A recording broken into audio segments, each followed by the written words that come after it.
Bonjour à tous et merci de suivre ce 6h30. Les choses s'activent de plus en plus au niveau de l'espace Escabo, cet espace qui regroupe les régions frontalières des Cascades et des hauts bassins au Burkina Faso, de la Bagoué, du Folon, du Poro et du Tchologo en Côte d'Ivoire et Sikasso au Mali, vient de procéder au lancement des travaux de réalisation de 20 forages dans la commune rurale de Ouéléni au Burkina Faso. Objectif, contribuer à l'amélioration des conditions de vie des populations de cette zone frontalière. Coût des travaux, 700 millions de francs CFA. Mamadou Kwasi. La collaboration de la collectivité territoriale de l'Essas Sikasso, Korogo et Bobo Dioulasso, dénommée Escabo, marche bien. Ces différentes villes et communes ayant comme les mêmes difficultés socio-économiques ont mis en place une politique communautaire de coopération transfrontalière. Il s'agit pour la fêtière de l'espace Escabo d'améliorer les conditions de vie des populations de cette zone dans les différents domaines d'activité. Cette initiative prend forme à Ouéléni, au Burkina Faso, par le démarrage des travaux de réalisation de 20 forages. C'est une activité de haute portée sociale, car elle garantit l'accès à l'eau potable à nos vaillantes populations en zone rurale qui ne demandent qu'à vivre sainement. C'est pourquoi ne saurais remercier nos donateurs qui nous montrent chaque jour que nous avons des raisons de croire en nos projets communautaires et donc à notre engagement à renforcer la coopération transfrontalière. Le lancement des travaux d'aménagement hydro-agricole a été possible grâce à l'UEMOA et à ses partenaires techniques. Des travaux financés par la coopération suisse à hauteur de 700 millions de francs CFA. Il vise l'amélioration de l'accès à l'eau potable pour environ 17 000 personnes et l'augmentation des surfaces aménagées pour l'agriculture d'environ 50 hectares dans un contexte de gestion intégrée de l'eau. Nous apportons une impulsion pour le développement des régions de façon équilibrée. Nous avons noté que les territoires communautaires présentent des déséquilibres et des disparités. Notre rôle, c'est de mobiliser les financements, les partenaires techniques, ce que nous avons fait avec la coopération suisse, parce que les besoins des populations sont énormes. Outre les aménagements hydro-agricoles dans la commune rurale de Ouéléni et dans la ville de Sikasso, des travaux d'autre envergure verront le jour bientôt dans la zone Escabo de la Côte d'Ivoire. La délégation transfrontalière s'est déportée par la suite dans le village de la Rama pour s'enquérir de l'état d'avancement des pistes balisées pour le passage de bétail. L'idée est de sécuriser les zones agro-pastorales en vue d'éviter les conflits entre éleveurs et agriculteurs dans la sous-région. Un panel stratégique s'est tenu au cours de la 3e édition de l'Africa Road Builders Trophée Babacar Ndiaye.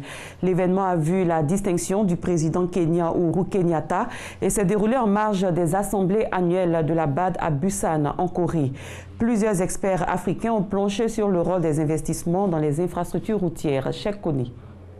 Investir dans les infrastructures routières est essentiel pour s'attaquer aux problèmes de réduction de la pauvreté et stimuler le potentiel de croissance de l'Afrique. C'est en substance les recommandations des experts africains et européens présents à ce panel stratégique. Il va falloir compter sur une augmentation considérable des besoins de financement, mais je pense que le vrai problème que nous avons, c'est vraiment la qualité des projets qui sont préparés.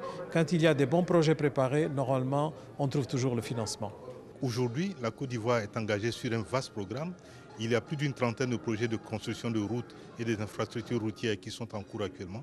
Et grâce à ces projets, nous espérons améliorer sensiblement le niveau des infrastructures routières. Malheureusement, en Afrique, ce déficit structurel en infrastructures constitue un sérieux handicap à la croissance de plusieurs économies. Selon la Banque africaine de développement, ce déficit est en nette augmentation. Il est estimé à un peu plus de 85 000 milliards de francs CFA par an. C'est donc à juste titre qu'a été initiée cette cérémonie de distinction pour encourager l'investissement dans les infrastructures en Afrique.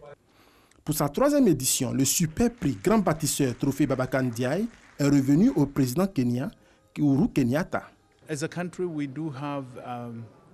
Il faut dire que depuis ces 5 dernières années, nous avons réalisé beaucoup de projets dans le domaine des infrastructures. Et cela s'inscrit dans le cadre de notre plan stratégique de développement qui s'étend jusqu'en 2030. L'objectif, c'est de promouvoir de bonnes routes, des routes développées et des transports développés pour l'Afrique.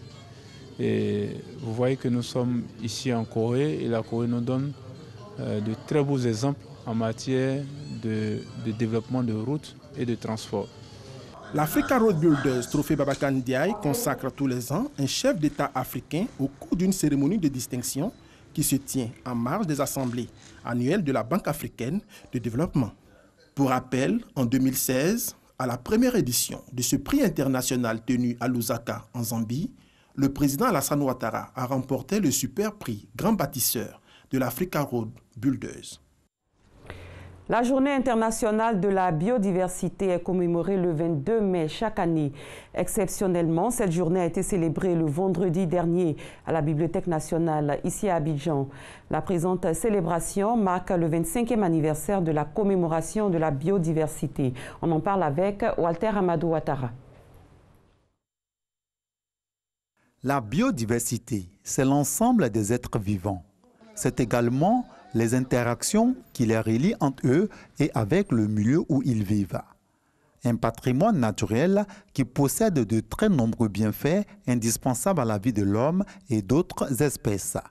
Il est donc de notre devoir de protéger la biodiversité. Message du ministre de la Salubrité, de l'Environnement et du Développement durable, représenté par Nasseri Kaba, son directeur de cabinet adjoint. C'était à la cérémonie marquant le 25e anniversaire de la Journée internationale de la biodiversité. Cette journée, tenue à la Bibliothèque nationale à Abidjan, a permis de sensibiliser les participants sur la préservation de l'environnement. Selon les initiateurs, l'activité de l'homme se poursuit à un rythme alarmant et constitue des menaces sur les espèces et les écosystèmes. Chacun de nous bénéficie des services de l'environnement. Si nous voulons continuer à bénéficier des services de notre environnement, nous sommes appelés à éviter les sachets plastiques, à préserver la biodiversité, c'est-à-dire la faune et la flore, parce que ce sont ces éléments-là qui permettent, n'est-ce pas, la vie sur la Terre. Des réflexions ont porté sur le thème 25 ans de la Convention sur la diversité biologique en Côte d'Ivoire. Mobilisons-nous pour la préservation de la biodiversité pour l'atteinte des objectifs du développement durable, ODD. Projection de films, panels et échanges autour d'une Côte d'Ivoire sans sachets plastiques et sans pollution ont ponctué cette célébration. Parlons culture, la 3e édition de Faya Expo ayant pour thème Art contemporain de génération a lieu du 7 au 21 juin 2018 au Musée des civilisations de Côte d'Ivoire au Plateau. Cette exposition qui réunit sur le même espace une vingtaine d'artistes offre au public une 60aine d'œuvres à contempler. On en parle avec Issa Chonoyou. Des silicones peints et exposés, des objets de récupération, pour sensibiliser la population sur la notion de propriété. Des œuvres présentées sur des mousses pour montrer l'importance du matelas dans la vie de l'homme. Bref, ce sont là le fruit des réflexions d'une vingtaine d'artistes, anciens et jeunes peintres, réunis sur le même espace pour une exposition. Toutes mes œuvres, ce n'est pas fait avec les pinceaux. C'est simplement avec la peinture que j'ai mis ça sur les étoiles ou sur l'objet et je laisse maintenant que les couleurs, ça se mélange toutes seules. Et après ça, maintenant, je leur donne un vernis qui fait ressortir toute la texture de la peinture que j'ai placée en place. Les soupers que vous voyez, c'est des trucs que j'ont rejetés, c'est des trucs que j'ont déjà jetés. Et puis dans les dépotoirs, dans les quartiers, alors moi quand je marche dans les quartiers, j'ai un sac que je ramasse les ordures qui traînent en ville. Quand je vois des trucs que les gens rejettent, alors je récupère, je m'en vais dans mon atelier et puis je donne une vie encore à mes gens. Là, c'est le masque, symbole un peu d'Afrique. Là, c'est un pour apaiser l'or. Avant qu'il y ait la monnaie, comment est-ce que les parents, nos grands-parents faisaient des échanges. Maintenant, ça c'est une calebasse en Afrique. C'est-à-dire qu'avant en Afrique, quand tu viens, quand vous venez de l'eau à manger, c'était dans les calebasses. Mais aujourd'hui, pourquoi elle est coupée? Parce qu'on ne tient plus à nos calebasses. On n'est plus basé sur ce qui vient de l'Europe. À travers le concept l'art contemporain de génération, cette 3e édition de Faya Expo a l'avantage de montrer plusieurs styles de peinture. De quoi réjouir les férus de l'art. Toutes les œuvres sont belles, mais ça fait plaisir. C'est vraiment un effet indestructible que ça fait, mais ça fait du bien surtout. Quand les gens viennent d'Europe, d'Amérique, d'Asie, ce n'est pas pour regarder la cité administrative, ce n'est pas pour regarder les immeubles. Ils ont besoin de savoir ce que nous avons comme culture, comme tradition. Et c'est de grands moments, ce genre d'exposition, ces galeries qui révèlent des talents réels au sein de la jeunesse. Au total, une soixantaine d'œuvres sont exposées au Musée des civilisations de Côte d'Ivoire. L'exposition, qui a ouvert ses portes ce 7 juin, la refermera le 21 juin prochain. Toujours en culture, Manu Dibango, artiste camerounais reconnu mondialement, va bientôt célébrer ses 60 ans de musique. Un parcours monumental qui montre toute la dimension de cet instrumentiste de talent. L'homme a fait un passage en Côte d'Ivoire dans les années 70 avant d'exporter son talent dans le monde. C'est une des raisons pour lesquelles le concert marquant ses 60 ans de musique aura lieu le 29 juin prochain ici à Abidjan. À quelques semaines de l'événement, artistes, journalistes et acteurs du showbiz évoquent la carrière de Manu Dibango. Serge Collier.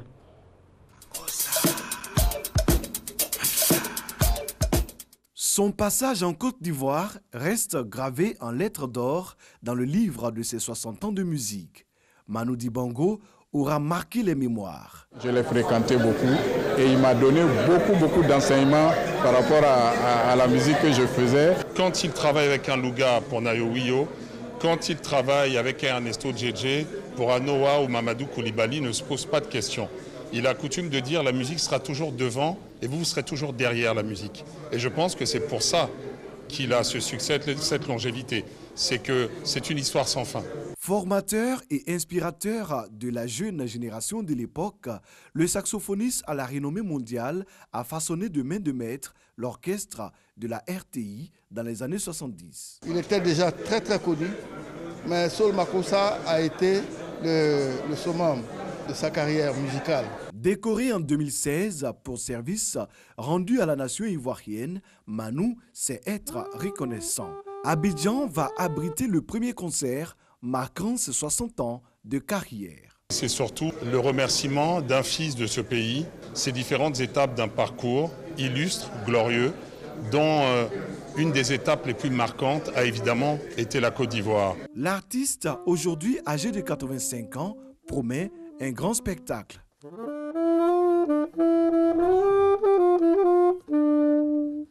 Hello Abidjan, bonjour. Mon saxo et moi-même, on sera à Abidjan. Les notes de son saxophone vont certainement retentir de plus belle le 29 juin prochain à Abidjan.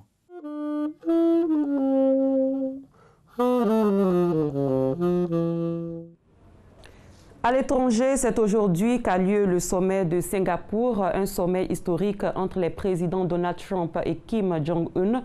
Au cœur des discussions, la dénucléarisation de la péninsule coréenne. Les États-Unis demandent à la Corée du Nord de renoncer à son programme nucléaire.